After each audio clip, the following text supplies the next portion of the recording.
네, 저는 오늘 자녀를 위한 최선이라는 제목으로 함께 말씀을 나누고자 합니다.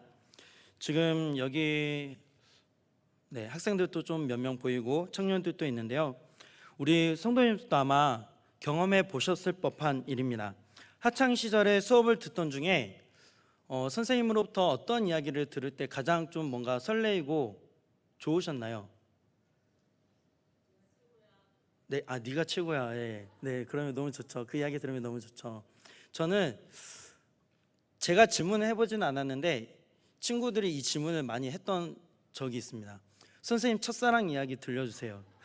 네, 선생님의 첫사랑이 왜 그렇게 궁금한지 수업 시간마다 만난 선생님마다 그런 질문을 하기도 합니다. 이렇게 해서 그 학창 시절에 수업에서 한 선생님의 첫사랑 이야기를 들으면 또 연애에 대한 그 선생님의 연애에 대한 이야기를 들을 때 우리는 수업 시간이 좀 졸다가도 눈을 번쩍 떠가지고 말똥말똥한 상태에서 그 첫사랑 이야기를 듣습니다. 그래서 저도 오늘 저의 사랑 이야기를 시작으로 말씀을 시작하려고 합니다. 네, 기대하시면 안 됩니다. 저는 제 아내를 처음 만난 때가 2015년 10월 27일이었습니다.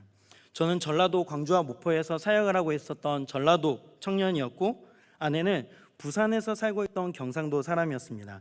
그리고 2016년 8월 27일에 영원함의 화합을 위해서 결혼을 했습니다.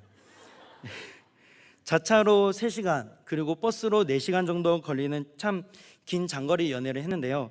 사역자들은 월요일에 쉴 수 있는 시간이 주어지니까 월요일마다 줄기차게 부산을 찾아갔습니다. 정말 지극정성이었죠. 연애할 때 정말 지극정성이었습니다. 아내를 사랑하는 마음이 있었기에 가능했습니다. 그런데 우리 성도님들도 아시겠지만 한 남자와 한 여자가 가정을 이루어서 만나서 가정을 이루면 혼자 살 때와는 전혀 다른 삶이 시작이 됩니다. 동감하시죠? 네, 공감하시죠? 정말 다른 삶이 시작됩니다. 사랑하는 마음은 동일하지만 뭔가 연애할 때와는 조금 다른 삶이 시작이 됩니다. 그리고 시간이 지나서 가정에 아이가 태어나면 어떻습니까? 또 한 번 삶이 완전히 달라집니다. 네, 지금 저는 경험하고 있습니다. 이제는 부부의 삶이 그 자녀를 중심으로 이제 그 삶이 돌아가는 거죠. 그래서 성도님들의 자녀가 태어났을 때를 한번 생각해 보세요. 자녀가 태어나면 우리들의 관심사, 또 생활 방식, 살림살이, 삶의 모든 것들이 자녀 중심으로 변하지 않습니까? 저는 참 이 아이가 태어나면서부터 아이의 물건이 많아지기 시작하니까 제 물건을 둘 자리가 없는 거예요. 그래서 이건 좀 뭔가 좀 당하는 것 같은 그런 느낌도 들고 그렇습니다. 그런데 자녀는 정말 가정의 축복이자 정말 소중한 존재입니다. 하나님께서 허락하신 기업이기 때문이죠. 그래서 그런지 제 친구들이나 동기 목사님들을 보면 자녀가 자라는 그 순간들을 놓치지 않으려고 계속 틈만 나면 카메라로 사진을 찍고 또 영상으로 추억을 남아둡니다. 그리고 인터넷을 통해서 그 아이의 사진을 공유하고 있습니다. 저도 그렇게 하고 있습니다. 마치 그 아이가 세상 처음으로 걸음마를 개발한 것처럼 처음 걸음마를 시작했을 때 우리 아이가 드디어 걸음마를 시작했어요 라고 사진을 올리고요. 아무리 들어봐도 진짜 기울여서 아무리 들으려고 애써봐도 엄마라고 하는 소리가 아닌데 우리 아이가 벌써 엄마라고 이야기한다고 엄마 막 이렇게 하는데 엄마라고 벌써 이야기한다고 그렇게 자랑합니다.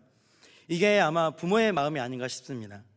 그랬던 아이는 어느새 자라서 우리 저기 있는 고등부 친구들과 같이 10대가 됩니다. 그러면 어떻습니까? 집안의 분위기가 달라집니다. 집안의 분위기가 달라집니다. 자녀를 대하는 부모님들의 태도도 달라집니다. 어렸을 때는 그렇게 사진을 잘 찍었던 이 아이가 이제 그렇게 하지 않습니다. 만약에 같이 사진을 찍으려고 한다면 어떻게 합니까? 인상을 쓰기 시작합니다. 얼굴을 가리기 시작합니다. 짜증을 내기 시작합니다. 이어폰을 끼고 들은 척만 척합니다. 그리고 또 어떻게 합니까? 방 안에 들어와서 방문을 걸어 잠그고 나오지를 않습니다. 아브라함이 이삭을 왜 바치려고 했는지 생각해 보게 됩니다.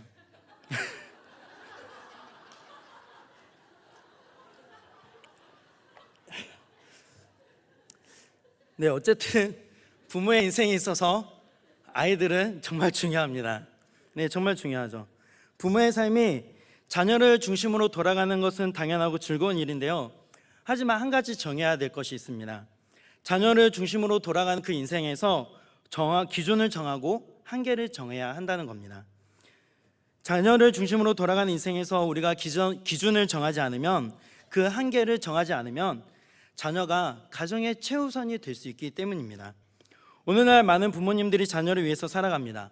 자녀들이 정말 제일 중요합니다. 그래서 어떻습니까? 자녀 양육에서 실패를 경험하기도 합니다. 자녀를 가정의 최우선 순위에 두는 것은 자녀를 위한 일이 아닙니다. 그것은 자녀를 망치는 일입니다. 그렇다면 무엇이 자녀를 위한 최선일까요? 부모와 자녀가 함께 하나님이 주시는 그 축복을 경험하는 비결은 무엇일까요? 오늘은 그 비결에 대해서 생각해 보기 원하는데요. 이 자리에 계신 분들 중에는 지금 돌볼 자녀가 없기 때문에 오늘 설교는 나랑 별로 관련이 없겠다라는 생각하시는 분이 계실지 모르겠습니다. 하지만 아닙니다. 오늘 말씀은 자녀를 돌볼 자녀가 있고 없고를 떠나서 모든 그리스도인에게 아주 중요한 믿음의 원리가 있습니다. 그래서 오늘 설교는 누구도 예외 없이 귀담아 들어야 할 말씀입니다. 그럼 이제 오늘 본문의 이야기로 들어가 보겠습니다. 아브라함은 하나님의 약속대로 100세에 약속된 아이 이삭을 낳았습니다. 자녀를 낳을 수 없는 그 불가능한 상황 속에서, 그것도 정말 오랜 기다림 끝에 아들을 얻었습니다. 이때 이삭에 대한 아브라함의 마음이 어떻겠습니까? 정말 보통이 아니었겠죠. 이삭이 정말 얼마나 너무나 귀하고 사랑스러웠을까요? 이렇게 아브라함의 사랑을 받으며 이삭은 무럭무럭 자라갑니다. 그리고 아브라함은 이삭과 함께하면서 정말 너무나 행복한 시간들을 보내는데요. 함께 양을 돌보기도 하고 또 제사도 드리고 이삭에게 여러 가지를 가르쳐 주었을 것입니다. 또한 이삭이 네가 어떻게 태어났는지, 네가 왜 약속의 자녀인지, 그리고 하나님께서 어떻게 약속을 지키시고 지금까지 어떻게 아빠의 삶을 인도하셨는지, 또 앞으로 너의 삶을 어떻게 인도해 가실지 많은 것들을 알려주었을 것입니다. 그런데 그때 하나님께서 이해할 수 없는 명령을 하기 시작하십니다. 이 명령은 정말 마른 하늘의 날벼락 같은 그런 명령이었습니다. 마치 새벽 3시에 다급하게 울리는 전화벨 소리와도 같았을 것입니다. 그 시끄러운 소리는 단잠을 깨우며 평화로운 일상을 산산조각 내버립니다. 2절 말씀을 읽겠습니다. 여호와께서 이르시되 내 아들 내 사랑하는 독자 이삭을 데리고 모리아 땅으로 가서 내가 내게 일러준 한 산 거기서 그를 번제로 드리라. 아멘. 번제는 제물의 전부를 다 불태워서 하나님께 드리는 제사잖아요. 하나님께서 아브라함에게 하신 이 명령은 하나뿐인 아들을 자신이 직접 죽이고 그 몸을 불로 불태우라는 명령이었습니다. 이게 말이 되는 명령입니까? 차라리 내가 죽었으면 죽었지 내 아들을 내 손으로 죽이라니요. 하나님, 이삭은 하나님께서 나에게 약속해 주신 아들이지 않습니까? 이럴 거면 주지를 말지 왜 줬다가 뺏어가는 건 무슨 일입니까? 이건 아니잖아요 라고 할 수 있지 않겠습니까? 사실 이 명령은 너무나도 혼란스러운 것이기 때문에 본문의 저자는 독자에게 그 목적을 미리 알려주고 있는데요. 그 목적은 무엇이냐면 오늘 본문의 1절 말씀에 나와 있는 것처럼 하나님이 아브라함을 시험하시려고 그러신 것입니다. 하나님께서는 다른 이유가 아니라 아브라함을 시험하시려고 그 명령을 하신 것이었습니다. 마치 아이들이 지나가다가 또 우리 교회 어린아이들이 과자를 먹고 있는 장면을 많이 보는데 그 아이에게 얘야 과자 하나만 줄래? 라고 말하는 것과 같은 그런 명령입니다. 그런데 지금 모든 상황을 알고 있는 우리와는 달리 아브라함은 이런 상황을 전혀 모르고 있죠. 자신의 하나뿐인 아들을 자기 손으로 죽이는 일입니다. 그래서 지금 아브라함에게 하나님이 인생의 가장 큰 적이 된 것 같습니다. 아브라함의 심정이 어땠을까요? 그 명령을 듣고 잠은 잘 잘 수 있었을까요? 이 상황에서 아브라함은 두 가지 중에 하나를 선택해야 했습니다. 하나님의 명령 앞에 아브라함은 이렇게 말할 수 있습니다. 하나님, 저는 이 이삭을, 이 아들을, 약속의 아들을 바칠 수 없습니다. 하나님도 아시지 않습니까? 이삭은 100세에 얻은 하나뿐인 저의 유일한 아들입니다. 차라리 저를 데리고 가십시오. 저는 그렇게 할 수 없습니다. 아니면 이렇게 말할 수 있습니다. 하나님, 그렇게 하겠습니다. 왜 이런 명령을 하시는지 이해하지 못하겠지만 하나님의 말씀대로 순종하면서 하겠습니다. 아브라함은 이렇게 둘 중에 하나를 선택해야 했습니다. 하나님은 오늘날도 우리에게 이런 시험을 하십니다. 이 시험은 악으로 유혹하는 시험이 아니라 우리의 믿음을 점검하는 믿음의 시험입니다. 하나님은 여러 가지 방법으로 우리의 믿음을 시험하십니다. 그리고 하나님께서 자주 사용하시는 시험 문제가 바로 자녀들입니다. 하나님께서 주신 이 시험에서 아브라함은 무엇을 선택할까요? 다음 날이 되었습니다.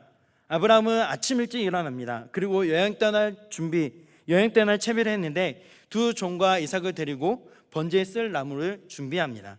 그리고 길을 나섰습니다. 정말 발이 한 걸음 한 걸음이 떨어지지 않는 그 여행이 시작이 되었습니다. 그 여행길이 어땠을까요? 그 여행길을 떠나면서 그 아브라함의 그 마음에 그 누구에게도 말하지 못한 그 문제들, 얼마나 마음이 복잡했을까요? 목적지까지 3일이 걸립니다. 도착하면 사랑하는 이 하나밖에 없는 이 아들 이삭의 목숨이 끝이 나는 여행입니다. 길을 가면서 아이의 얼굴을 볼 때마다 마음이 어땠을까요? 얼마나 다시 집으로 돌아가고 싶었을까요? 아브라함에게는 선택을 바꿀 만한 충분한 그 3일의 시간이 있었습니다. 하지만 아브라함은 그렇게 하지 않았습니다. 아브라함의 선택은 또 충동적인 것은 아니었습니다. 이해할 수 없었고 여전히 혼란스러웠고 마음이 무거웠지만 아브라함은 하나님을 예배하기로 선택했습니다. 그래서 5절을 보면 아브라함이 이렇게 종에게 이야기합니다. 함께 읽겠습니다. 5절 말씀입니다. 이에 아브라함이 종들에게 이르되 너희는 나귀와 함께 여기서 기다리라. 내가 아이와 함께 저기 가서 예배하고 우리가 너희에게로 돌아오리라 하고. 아브라함은 이것을 예배라고 이야기하고 있습니다. 아브라함은 번제 나무를 이삭에게 지우고 불과 칼을 챙겨서 걸어갑니다. 그런데 좀 이상한 것이 있습니다. 다른 건 다 있는데 번제들이 그 제사들의 모든 재료들이 다 있는데 재물이 없는 겁니다. 이삭은 아버지와 함께 제사를 드려왔기 때문에 뭔가 이상하다라는 생각을 했습니다. 그래서 아버지에게 질문합니다. 7절 말씀을 함께 읽겠습니다. 이삭이 그 아버지 아브라함에게 말하여 이르되 내 아버지여 하니 그가 이르되 내 아들아 내가 여기 있노라. 이삭이 이르되 불과 나무는 있거니와 번제할 어린 양은 어디 있나이까. 아멘. 여러분, 이 질문을 들었을 때 아브라함의 심정을 한번 생각해 보십시오. 어떤 생각이 들었을까요? 야, 내가 너를 바치려고 가는 거야. 그런 말도 했을 수도 있고, 하나님께서 준비하셨을 거야. 그런 말도 했을 수 있었겠죠. 그 질문을 들었을 때 아마 마음이 덜컹거리고 마음이 무너져 내렸을 것입니다. 3일 동안 미루고 미뤄왔던 그 문제였습니다. 이어서 창세기 저자는 일이 진행되는 과정을 여러 동사를 연이어서 사용하면서 긴장감 있게 묘사를 하고 있는데요, 마치 결승점을 향해서 달려가는 그 모습을 생생하게 보여주고 있습니다. 9절과 10절 말씀을 함께 읽겠습니다. 손을 내밀어 칼을 잡고 그 아들을 잡으려 하니 여호와의 사자가 하늘에서부터 그를 불러 이르되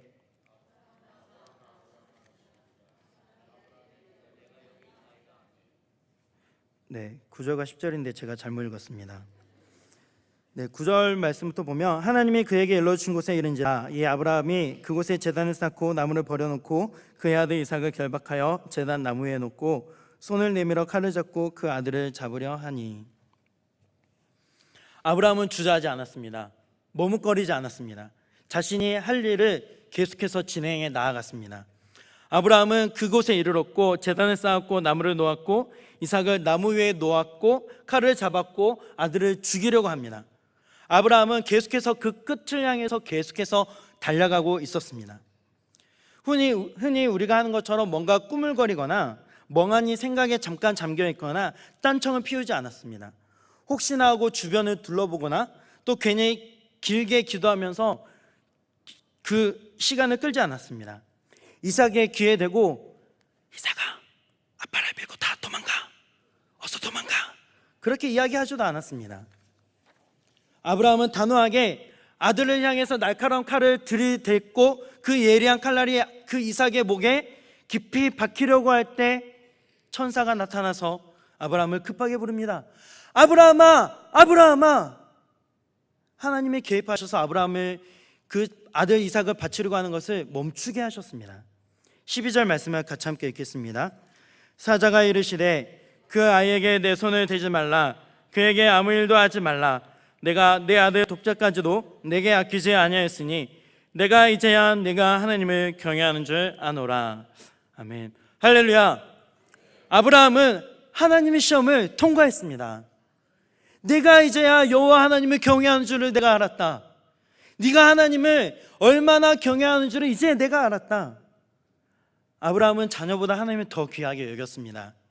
자녀를 예배하기보다 하나님을 예배했습니다. 하나님을 경외했습니다. 다들 여기서 경외하라는 말은 두려워한다라는 말이잖아요. 아브라함은 자녀의 죽음보다 하나님을 더 두려워했습니다. 그리고 그것이 결과적으로 하나님을 정말 기쁘게 하였습니다. 사랑하는 성도님들, 우리는 누구를 경외해야 할까요? 우리는 무엇을 두려워해야 하겠습니까? 이 사실을 꼭 기억하시기 바랍니다. 우리가 하나님을 두려워하면 다른 모든 것들은 두려운 존재가 아닙니다. 하지만 하나님을 두려워하지 않으면 쓸데없는 것들, 정말 별것도 아닌 것들이 다 두려워하게 되는 그런 존재가 되어버리고 맙니다. 그래서 사람들이 어떻게 합니까? 돼지머리를 잘라두고 그 앞에서 절을 합니다. 이사할 수 있는 날짜를 따집니다. 뭔가 안 좋은 일이 생길까 봐 두려워합니다. 재수를 따집니다. 왜 그렇습니까? 복이 달아날까 봐 두려워하는 겁니다. 그런데 이런 일이 하나님을 모르는 사람들만의 문제일까요? 아닙니다. 우리의 문제도 바로 여기에 있습니다. 우리도 잘못된 것들을 상당 부분 많이 두려워합니다. 하나님이 아니라 다른 것들을 두려워하는 겁니다. 그것이 바로 문제입니다. 학생들은 친구들과 어울리지 못할까 봐 나쁜 일을 같이 함께 도모하고 나쁜 일을 같이 합니다. 대학생들은 학점이 안 좋게 나올까 봐 두려워해서 부정행위를 합니다. 부모님들은 자녀의 성적이 떨어질까 봐 두려워서 주일에도 교회 보내지 않고 학원에 보내버립니다. 직장인들은 또 어떻습니까? 회사에서 불이익을 당할까 봐 믿음에 어울리지 않는 일, 양심에 걸리는 일을 합니다. 어떨 때는 경제적인 안정이 깨질까 봐 두려워서 헌금을 줄입니다. 그렇습니다. 종종 우리는 진짜 두려워해야 할 것이 무엇인지 혼동하면서 살아가고 있습니다. 하지만 아브라함은 어떻습니까? 그는 자기 자녀를 잃는 것을 두려워하기보다 하나님을 첫째 자리에 두지 않는 것을 두려워했습니다. 그래서 아브라함은 자기가 최고로 아끼는 하나밖에 없는 아들, 그 이삭을 하나님의 명령에 순종해서 바칠 수 있었습니다. 우리는 살면서 이런 걱정을 할 수 있습니다. 자녀보다 하나님을 우선시했을 때 자녀에게 손해가 되는 것은 아닌가요? 그것이 자녀에게 어려움이 되거나 안 좋은 결과를 가져오면 어떻게 됩니까? 아브라함이 하나님을 먼저 예배했을 때 그것이 아브라함과 이삭에게 어떤 결과를 가져온지 오늘 말씀을 통해서 우리는 알 수 있습니다. 아브라함의 순종에 대한 하나님의 보상이 나옵니다. 17절과 18절 말씀을 함께 읽겠습니다. 내가 내게 큰 복을 주고 내 씨가 크게 번성하여 하늘의 별과 같고 바다의 모래와 같게 하리니 내 씨가 그 대적의 숙문을 차지하리라. 또 내 씨로 말미암아 천하 만민이 복을 받으리니 이는 내가 나의 말을 준행하였음이니라 하셨다 하니라. 다시 말씀드리면 이렇습니다. 아브라함아, 너의 순종 때문에 너의 하나뿐인 아들보다 나를 예배하였기 때문에 내가 너와 너의 자손에게 복을 베풀겠다. 세상 모든 민족이 너의 자손을 통해서 복을 받을 것이다 라고 이야기하고 있습니다. 이 말씀이 부모에게 주는 교훈은 무엇일까요? 이 교훈을 잘 기억하시고 그래서 실수하지 마시기 바랍니다. 제 기억으로 초등학생 때 주일 아침에 배가 너무 아팠던 적이 있습니다. 정말 몸을 가눌 수 없을 정도로 아팠었습니다. 그래서 배가 너무 아파서 교회 못 나가겠다라고 아버지에게 말씀드렸습니다. 그랬더니 아버지께서 하시는 말씀이 교회 가서 죽으라는 겁니다. 그때 정말 아버지가 너무너무 미웠습니다. 그때 정말 나는 다리 밑에서 주워온 자식인가 생각했었습니다.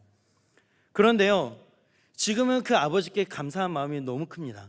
그때 그런 훈련이 됐기 때문에 제가 어떤 상황에 있다 할지라도 제가 할 일은 해가고 있는 겁니다. 정말 좋은 훈련이었습니다. 그리고 아버지께 정말 좋은 신앙의 유산을 물려주신 것에 대해서 늘 감사함을 표현하고 있습니다. 사랑하는 성도 여러분, 부모가 자녀를 위해서 할 수 있는 최선은 자녀를 섬기는 것이 아니라 바로 하나님을 섬기는 일입니다. 자녀가 아니라 먼저 하나님을 예배하는 것이 자녀를 위한 최선입니다. 여러분의 자녀가 아니라 하나님을 예배하시기 바랍니다. 그것이 부모가 자녀에게 줄 수 있는 최고의 선물입니다. 자녀를 위한다면서 자녀를 하나님보다 우선시하고 하나님이 계셔야 할 그 자리에 자녀를 두는 것은 자녀를 망쳐버리는 일입니다. 자신에게도 자녀에게도 아무런 유익이 되지 않습니다. 정말 하나님을 제대로 예배하시기 바랍니다. 하지만 우리가 아무리 그렇게 결단한다 할지라도 이 세상은 우리를 가만두지 않을 것입니다. 하나님을 예배하는 대신에 우리 자녀들을 예배하도록 계속해서 권합니다. 계속해서 우리를 혼란스럽게 합니다. 자녀의 성공을 위해서 자녀를 최우선으로 두고 자녀에게 투자하라고 합니다. 그래서 사람들이 어떻게 생각합니까? 아빠는 자녀들을 위해서 돈을 버는 사람이고 엄마는 자녀들을 따라다니면서 그 스케줄을 관리하는 매니저가 되어버립니다. 그리고 자녀는 엄마가 만든 틀 안에서 시키는 대로 공부만 하는 기계가 되어버립니다. 네, 농담으로 한 말이었는데 굉장히 심각한 말로 진행하게 되었네요. 엄마가 자녀에게 말합니다. 야, 다른 거 엄마가 다 할 테니까 너 공부만 해. 엄마가 다 할게. 공부만 해. 넌 공부만 하면 돼. 세상은 계속해서 이렇게 우리를 향해서 속삭인다는 겁니다. 이렇게 하지 않으면 당신의 자녀는 경쟁에서 뒤처지게 되고 결국 당신의 자녀는 인생의 낙오자가 될 거야 라고 계속해서 우리에게 속삭입니다. 세상의 그릇된 가치와 거짓 속에서 하나님은 우리의 믿음이 어디에 있는지를 점검하시기 위해서 우리를 시험하십니다. 우리는 하나님을 섬길 것인지 아니면 자녀를 섬길 것인지 우리는 선택해야만 합니다. 많은 중고등부 아이들이 요즘에도 계속해서 그러는데요, 많은 중고등부 아이들이 시험 때문에 교회에 오는 것을 두고 갈등하고 있습니다. 이때 여러분은 자녀들에게 어떻게 하라고 권면하시겠습니까? 많은 학생들이 학원과 예배가 함께 걸려 있으며 학원을 선택합니다. 공부하지 말라는 이야기가 아닙니다. 우선순위에 대해서 이야기하고 있는 것입니다. 우리 자녀들에게 무엇이 우선순위가 되어야 할까요? 자녀들을 학원에 보내고 싶은데 경제적인 한계에 이르렀다면 어떻게 하시겠습니까? 이때 정말 가장 쉽게 줄일 수 있는 것이 헌금이라면 여러분 어떻게 하시겠습니까? 그 선택은 여러분이 하나님을 어떻게 생각하는지를 보여주는 것입니다. 그것이 내가 지금 누구를 예배하고 있는가를 보여주고 있는 것입니다. 또 한 가지 예를 들어서 여러분은 제 자녀에 대해서 어떻게 다루고 계십니까?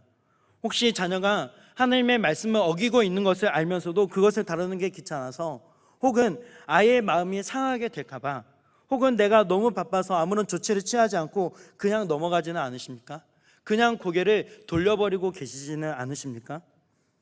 구약의 사무엘을 보면 엘리라는 제사장이 나옵니다. 그에게는 홈리와 비느하스라는 두 아들이 있었는데요, 그 아들들은 죄를 범하면서 하나님의 제사를 멸시했습니다. 엘리는 그 사실을 알았을까요? 몰랐을까요? 알고 있었습니다.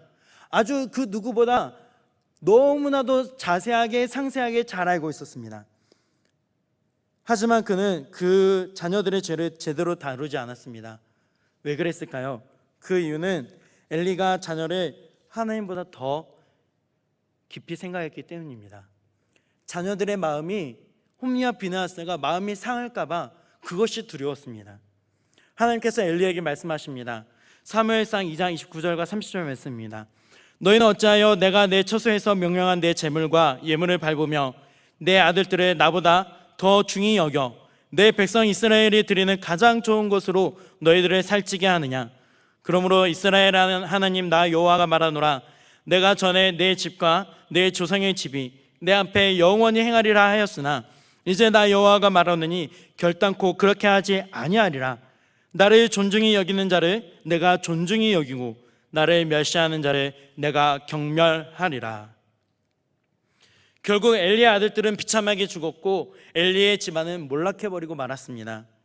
사랑하는 성도 여러분, 하나님보다 자식을 더 중하게 여기는 것, 자녀의 죄악을 아무것도 아닌 것처럼 방치해버리는 것은 정말 무서운 일입니다. 우리는 정말 최선을 다해서 자녀들의 잘못을 바로잡고 하나님을 경외하도록 바른 길로 이끌어 가야 합니다. 하나님을 무시하지 않도록, 하나님을 멸시하지 않도록, 말씀에서 어긋난 길을 걸어가지 않도록 우리는 자녀들을 이끌어 가야 합니다. 사랑과 희생으로, 진심 어린 설득과 책망으로, 많은 기도와 눈물로 먼저 본을 보임으로써 그렇게 해야 합니다. 필요하다면 정말 매를 대서라도 그렇게 해야 합니다. 그게 진짜 사랑하는 겁니다. 내가 사랑하는 대상이 잘못된 길로 가는데, 자신을 파괴하는 위험한 길로 걸어가는데 가만 보고만 있을 수는 없지 않습니까? 어떻게 해서든 말리고 붙들고 그곳으로 가지 않게 하는 것이, 그것이 사랑입니다. 여러분, 하나님을 멸시하는 것보다 정말 더 위험한 것은 아무것도 없습니다. 그것은 나 자신에게는 물론 내 자녀에게도 마찬가지입니다. 하나님을 소홀히 하지 않도록, 하나님을 가볍게 여기지 않도록, 하나님께 버릇없이 하지 않도록 어릴 때부터 정말 잘 가르쳐야 합니다. 정말 기도하며 사랑으로 그렇게 해야 합니다. 만약 자녀가 하나님을 멸시하는 것을 보고도 가만히 있다면 그것은 하나님을 예배하는 자의 태도가 아닙니다. 그것은 자녀를 하나님보다 귀하게 여기는 것입니다. 자녀가 소중하면 소중할수록 그 자녀보다 하나님을 먼저 예배해야 합니다. 자녀에 대한 내 계획과 내 의심도 내려놓을 수 있어야 합니다. 그럼 여기까지 설교를 듣고 그럼 그 설교 말씀들 잘 알아듣겠어요. 네, 그 말씀대로 잘 할 수 있겠어요. 그럼 다 좋은데 이런 질문이 생길 수 있을지 모르겠습니다. 그렇다면 어떻게 그렇게 할 수 있습니까? 어떻게 그렇게 할 수 있을까요? 여러분, 아브라함은 어떻게 그렇게 할 수 있었을까요? 우리는 아브라함의 고백을 통해서 알 수 있습니다. 오늘 본문의 8절 말씀을 같이 함께 읽겠습니다. 본문의 8절 말씀입니다. 시작. 아브라함이 이르되 내 아들아, 번제할 어린 양은 하나님이 자기를 위하여 친히 준비하시리라 하고 두 사람이 함께 나아가서. 아브라함은 하나님을 신뢰했습니다. 하나님께 확신을 두었습니다. 그래서 그렇게 할 수 있었던 겁니다. 아브라함은 하나님께서 준비하신다는 것을 믿었습니다. 구체적으로 그것이 어떻게, 그 앞으로의 일들이 어떻게 이루어질지는 잘 몰랐지만, 그리고 이삭을 바치라는 하나님의 명령을 다 이해할 수 없었지만, 그래도 어쨌든 하나님께서는 무엇인가를 하실 거야 라는 그 믿음이 아브라함에게 있었다는 겁니다. 그래서 수풀에 걸린 양을 이삭을 대신해서 바치면서 그 지역 이름을 하나님이 준비하신다는 여호와 이레라고 그 지명을 지었습니다. 하나님께서 준비하신다는 그 확신이 아브라함으로 하여금 자녀보다 하나님을 예배할 수 있도록 한 것이었습니다. 우리도 마찬가지입니다. 하나님께서 준비하신다는 그 확신이 우리 안에 있다면 우리의 인생에서 하나님을 첫째 자리에 둘 수 있는 것입니다. 하나님이 준비하신다는 확신이 돈보다, 성공보다, 자녀보다 하나님을 먼저 예배하도록 할 것입니다. 하나님이 준비하신다는 확신이 자신의 가장 귀한 것을 드릴 수 있는 힘과 용기를 우리에게 줄 것입니다. 사랑하는 성도 여러분, 오늘 본문 창세기 22장은 하나님께서 준비하실 어린 양을 우리에게 미리 보여주고 있습니다. 어린 양을 준비하셔서 이삭을 살게 하신 하나님은 하나님의 어린 양이신 예수 그리스도를 준비하셔서 우리를 살게 하셨습니다. 그리고 그 하나님이 지금도 여전히 준비하시고 계십니다. 지금도 여전히 하나님은 여호와 이레의 하나님이신 줄 믿습니다. 우리가 하나님의 준비하심을 신뢰하고 하나님보다 자녀보다 하나님을 먼저 예배한다면 그로 인해서 우리의 자녀는 하나님의 복을 누리게 될 줄 믿습니다. 자녀를 위해서 우리가 해야 할 일은 자녀를 떠받드는 것이 아닙니다.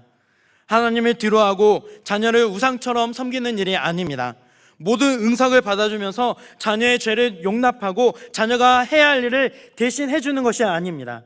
자녀를 위해서 우리가 할 수 있는 최고의 일은 살아계신 하나님을 예배하는 일입니다. 그리고 그 참 좋으신 하나님을 자녀들에게 소개하고 그분을 신뢰하게 하고 그분을 의지하게 하는 것입니다. 여러분, 하나님께서는 우리가 속한 곳에서 하나님만을 예배하라고 말씀하십니다. 우리는 그 말씀에 순종할 필요가 있습니다. 그리고 그 말씀에 순종하는 것이 우리가 우리 자녀에게 할 수 있는 최선임을 믿으시기 바라겠습니다. 이 말씀에 순종함으로 우리 모두가 더 좋은 부모가 되고 정말 하나님께서 기뻐하시는 예배자가 되기를 간절히 소망합니다. 우리 시간 같이 함께 우리 오늘 눈물로 찬양하겠습니다.